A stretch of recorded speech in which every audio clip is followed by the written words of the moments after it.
আসসালামু আলাইকুম ওয়া রাহমাতুল্লাহি ওয়া বারাকাতুহু। আউযু বিল্লাহি মিনাশ শাইতানির রাজীম।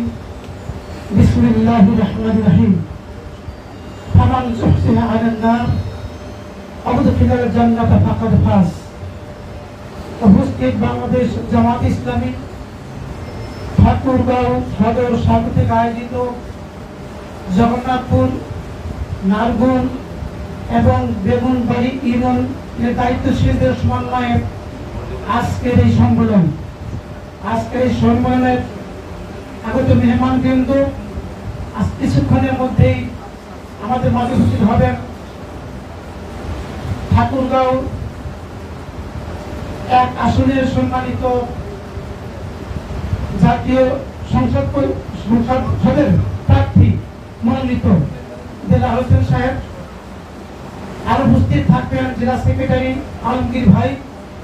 এখন উপস্থিত আছেন জামাতের জেলা সহ সেক্রেটারি অধ্যক্ষ খলিদুল ভাই, জামাতের প্রচার নেতৃবৃন্দ এবং সম্মানিত বিভিন্ন ইউনিয়ন থেকে আগত দায়িত্বশীল ভাই সব। আবার সালাম দিচ্ছি, আসসালামু আলাইকুম ওয়া রাহমাতুল্লাহি ওয়া বারাকাতুহু।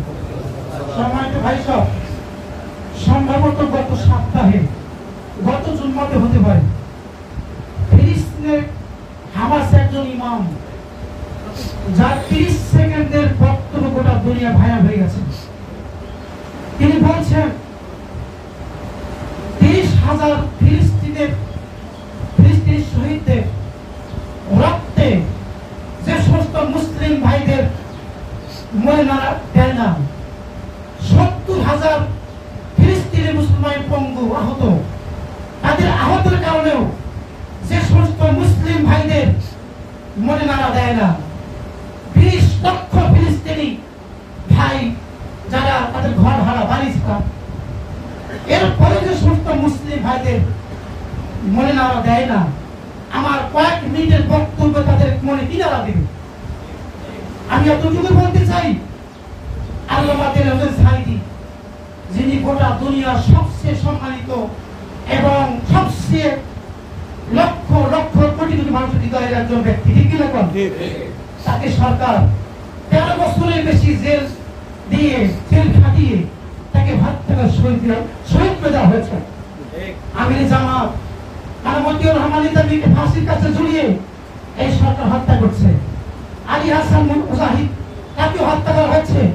এমনি জামাতের অনেক ব্যক্তিবৃন্দকে হত্যা করে শহীদ করে দেওয়া হয়েছে। এরপরেও যদি বাংলাদেশ ইসলামী আন্দোলনের নেতৃবৃন্দ কর্মী যদি বাড়ি বসে থাকে, তাহলে আমার ঠিক ওই ফিলিস্তিন ইমামের মতো কয়েক মিনিটের বক্তব্য আমার এই ইসলামী ভাই আন্দোলন ভাইদের মনে কিনা দিবে, ঠিক কিনা?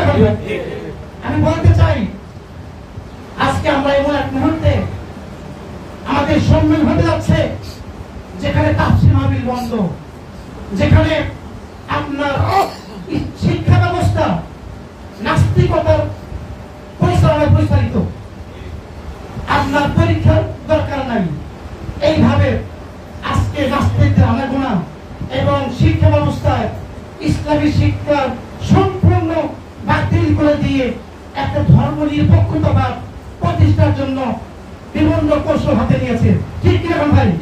কাজেই জামাত এই কঠিন অবস্থায়ও আল্লাহ দ্বীন কায়েমের সংগ্রামে সকলকে উদ্বুদ্ধ করে আল্লাহ দ্বীন কায়েমের সংগ্রাম চালিয়ে যাচ্ছে।